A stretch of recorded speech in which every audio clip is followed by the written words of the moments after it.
Friends, welcome back to my channel. ಇವತ್ತು ಆರೋಗ್ಯಕ್ಕೆ ತುಂಬಾನೇ ಒಳ್ಳೆಯದಾಗಿರುವಂತಹ ಬಸ್ಲೆ ಸೊಪ್ಪಿನ ಸಾರು ಮಾಡ್ತಾ ಇದ್ದೀನಿ. ನೋಡಿ, ದಂಟೆಲ್ಲ ಈ ರೀತಿ ನೀಟಾಗಿ ತೊಳೆದು ಕಟ್ ಮಾಡಿ ಇಟ್ಕೊಂಡಿದ್ದೀನಿ. ಹಾಗೆ ಸೊಪ್ಪನ್ನು ಕೂಡ ತೊಳೆದಿಟ್ಕೊಂಡಿದ್ದೀನಿ. ಇದನ್ನ ನಾವು ತೊಳೆದು ಆದ್ಮೇಲೆ ಕಟ್ ಮಾಡ್ಕೋಬೇಕು. ಮಣ್ಣೆಲ್ಲ ಇರುತ್ತೆ, ಹಾಗಾಗಿ ನೀಟಾಗಿ ತೊಳ್ಕೋಬೇಕು. ಇದನ್ನೆಲ್ಲ ನೀಟಾಗಿ ತೊಳೆದಿಟ್ಕೊಂಡಿದ್ದೀನಿ. ಬಸ್ಲೆ ಸೊಪ್ಪನ್ನ ಬಾಯಿಗೆ ಹುಣ್ಣಾದಾಗ ಬಸ್ಲೆ ಸೊಪ್ಪಿನ ದಂಟು ತಿಂದ್ರೆ ಹಾಗೆ ಬೇಗ ಹುಣ್ಣು ಕಮ್ಮಿ ಆಗುತ್ತೆ. ಇದರಲ್ಲಿ ಕ್ಯಾಲ್ಸಿಯಂ ಮತ್ತೆ ಐರನ್ ಕಂಟೆಂಟ್ ತುಂಬಾನೇ ಜಾಸ್ತಿ ಇರುತ್ತೆ. ಇದು ಬೇರೆ ಸೊಪ್ಪಿಗಿಂತ ತುಂಬಾ ಟೇಸ್ಟ್ ಇರುತ್ತೆ.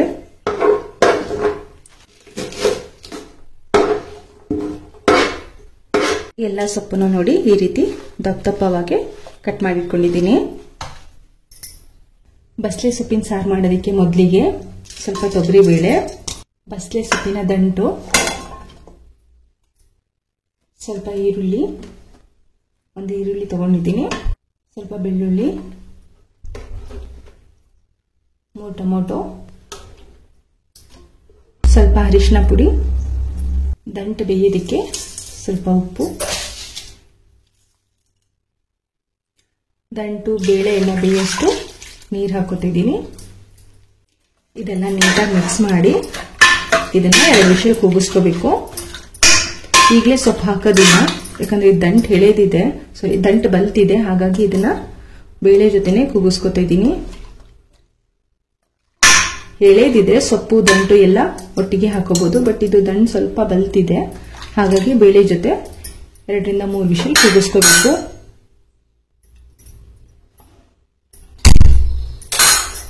ಕುಕ್ಕರ್ ವಿಷಲ್ ಕ್ಲಿಯರ್ ಆಗಷ್ಟರಲ್ಲಿ ಇಲ್ಲಿ ಖಾರ ರುಬ್ಕೊಳ್ಳೋಣ. ಖಾರ ರುಬ್ಬೋದಿಕ್ಕೆ ಸ್ವಲ್ಪ ಕಾಯಿ, ಈರುಳ್ಳಿ, ಬೆಳ್ಳುಳ್ಳಿ, ಸ್ವಲ್ಪ ಜೀರಿಗೆ, ಅರಿಶಿನ ಪುಡಿ, ಖಾರದ ಪುಡಿ 2 ಸ್ಪೂನ್. ಖಾರ ನೋಡಿ ಹಾಕೊಳ್ಳಿ. ಇದು ಖಾರ ಎಲ್ಲ ಹಾಗಾಗಿ 2 ಸ್ಪೂನ್ ಹಾಕೊತಿದ್ದೀನಿ. ಹಾಗೆ ಮನೇಲೆ ಮಾಡಿರುವಂತಹ ಸಾಂಬಾರ್ ಪೌಡರ್ ಒಂದು 2 ಸ್ಪೂನು. ಮನೇಲೆ ಮಾಡಿರೋ ಸಾಂಬಾರ್ ಪುಡಿಲಿ ಸ್ಪೈಸಸ್ ಎಲ್ಲ ಇರುತ್ತೆ, ಹಾಗಾಗಿ ನಾನು ಇಲ್ಲಿ ಬೇರೆ ಏನು ಹಾಕೋತಿಲ್ಲ, ಬರೀ ಸಾಂಬಾರ್ ಪೌಡರ್ ಹಾಕೋತಾ ಇದ್ದೀನಿ. ಹಾಗೆ ಸ್ವಲ್ಪ ಪೆಪ್ಪರ್ ಪೌಡರ್, ಕಾಳುಮೆಣಸಿನ ಪುಡಿ. ಸೊಪ್ಪಿನ ಸಾರಿಗೆ ಸ್ವಲ್ಪ ಕಾಳುಮೆಣಸಿನ ಪುಡಿ ಹಾಕಿದ್ರೆ ತುಂಬಾ ಟೇಸ್ಟ್ ಆಗಿ ಚೆನ್ನಾಗಿರುತ್ತೆ, ಯಾಕಂದ್ರೆ ಬಸ್ಲೆ ಸೊಪ್ಪು ಸ್ವಲ್ಪ ತಂಪಲ್ವಾ, ಹಾಗಾಗಿ ಸೊಪ್ಪಿನ ಸಾರಿಗೆ ಬೇರೆ ಸಾರಿಗಿಂತ ಬೆಳ್ಳುಳ್ಳಿ, ಜೀರಿಗೆ ಮತ್ತೆ ಕಾಳುಮೆಣಸಿನ ಪುಡಿ ಹಾಕಬೇಕು, ಚೆನ್ನಾಗಿರುತ್ತೆ. ಸ್ವಲ್ಪ ನೀರು ಹಾಕಿ ನೀಟಾಗಿ ರುಬ್ಕೋತೀನಿ.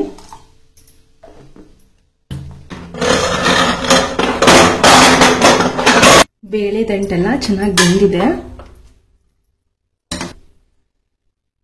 ದಂಟು ಏನಾದರೂ ತುಂಬಾ ಎಳೆದಾಗಿದ್ರೆ ಬರೀ ಬೇಳೆ ಟೊಮೊಟೊ ಎಲ್ಲ ಬೇಯಿಸ್ಕೊಂಡು ನಂತರ ಸೊಪ್ಪು ಹಾಕೊಂಡವಾಗ್ಲೇ ದಂಟು ಹಾಕೊಂಡ್ರೆ ಆಗುತ್ತೆ. ಈಗ ಬಸ್ಲೆ ಸೊಪ್ಪು ಹಾಕೋತಾ ಇದ್ದೀನಿ. ಸೊಪ್ಪು ಹಾಕಿದ್ಮೇಲೆ ರುಬ್ಬಿರುವಂತ ಮಸಾಲೆ, ಹಾಗೆ ಸ್ವಲ್ಪ ಉಪ್ಪು. ದಂಟು ಬೇಯೋದಕ್ಕೆ ಸ್ವಲ್ಪ ಉಪ್ಪು ಹಾಕೊಂಡಿದ್ದೆ ಬೇಳೆ ಜೊತೆ, ಹಾಗಾಗಿ ಈಗ ಸ್ವಲ್ಪ ಉಪ್ಪು ಹಾಕೋತಾ ಇದ್ದೀನಿ. ಆಮೇಲೆ ನೀರು ಎಷ್ಟು ಬೇಕಷ್ಟು ಹಾಕೊಳ್ಳಿ. ಈ ಸೊಪ್ಪಿನ ಸಾರು, ಬಸ್ಲೆ ಸೊಪ್ಪಿನ ಸಾರು ಗಟ್ಟಿಯಾಗಿ ಮಾಡಿದ್ರು ಚೆನ್ನಾಗಿರುತ್ತೆ, ತೆಳ್ಳಗೆ ಮಾಡ್ಕೊಂಡ್ರು ಚೆನ್ನಾಗಿರುತ್ತೆ. ವಿಷಲಿನ ಹಾಕಲು ಜಸ್ಟ್ ಹಾಗೆ ಮುಚ್ಚಿ ಒಂದು ಲಿಡ್ ಕ್ಲೋಸ್ ಮಾಡಿ ಒಂದು 5 ರಿಂದ 10 ನಿಮಿಷ ಬೇಯಿಸ್ಕೊತೀನಿ. 10 ನಿಮಿಷ ನೋಡಿ, ಸಾರು ಚೆನ್ನಾಗಿ ಕುದಿ ಬಂದಿದೆ. ಇದೊಂದು 5 ರಿಂದ 10 ನಿಮಿಷ ಬೆಂದ್ರೆ ಸಾಕು, ಸೊಪ್ಪು ಖಾರದ ಸ್ಮೆಲ್ ಎಲ್ಲ ಹೋಗುತ್ತೆ. ಕೊನೆಯದಾಗಿ ಸಾರಿಗೆ ಒಗ್ಗರಣೆ ಕೊಡ್ಕೋಬೇಕು. ಒಗ್ಗರಣೆಗೆ 1-2 ಸ್ಪೂನ್ ಎಣ್ಣೆ ಬಿಸಿಯಾಗಿದೆ. ಸಾಸಿವೆ, ಕುದಿರೋ ಬೆಳ್ಳುಳ್ಳಿ, ಒಂದು 4 ಒಣಗಿದ ಮೆಣಸಿನಕಾಯಿ, ಹಾಗೆ ಹಿಂಗು ಸ್ವಲ್ಪ.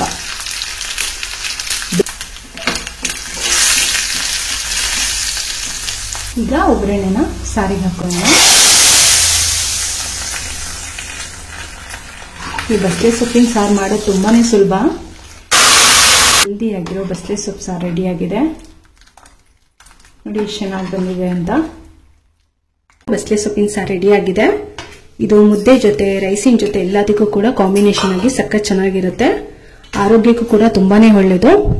ಬಸ್ಲೆ ಸೊಪ್ಪು ತುಂಬಾ ತಂಪಾಗಿರೋದ್ರಿಂದ ಹೆಲ್ತಿಗೆ ತುಂಬಾನೇ ಒಳ್ಳೇದು. ಇದನ್ನ ಮನೇಲೊಮ್ಮೆ ಟ್ರೈ ಮಾಡಿ ಹೇಗಿದೆ ಅಂತ ತಿಳಿಸಿ. ನನ್ನ ವಿಡಿಯೋ ಇಷ್ಟ ಆದರೆ ಒಂದು ಲೈಕ್ ಮಾಡಿ, ಹಾಗೆ ನನ್ನ ಚಾನೆಲ್ನ ಸಬ್ಸ್ಕ್ರೈಬ್ ಮಾಡ್ಕೊಳ್ಳಿ. Thank you.